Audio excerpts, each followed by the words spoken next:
మనం చూస్తున్నటువంటిది ఏదైతే ఉందో ఇది టేబుల్ వెట్ గ్రైండర్.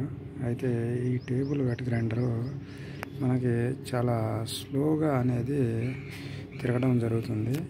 ఈ స్లోగా ఎందుకు తిరుగుతుంది అనేది ఇందులో మనం చూసుకున్నట్లయితే, ఒకటి మనకి కెపాసిటర్ వీక్ అయినప్పుడు ఈ స్లోగా తిరగడం అనేది జరుగుతుంది. అలాగే రెండవది ఏంటంటే, వైండింగ్ మోటార్లో ఇక్కడ అది మోటార్ ఉంటుందండి. ఈ మోటార్లో వైండింగ్ వీక్ అయినప్పుడు కూడా మనకేంటంటే స్లోగా తిరగడం అనేది జరుగుతుంది. అది ఏంటనేది మనం లాంగ్ వీడియోలో చూద్దాం. అయితే ఇక్కడ బేరింగ్ ఒక్కొక్కసారి పట్టేస్తూ ఉంటుంది.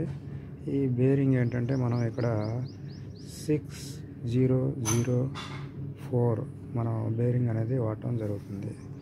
ఈ విధంగా ఈ యొక్క దీంట్లో ఉన్నటువంటి ట్రబుల్ని చూద్దాం.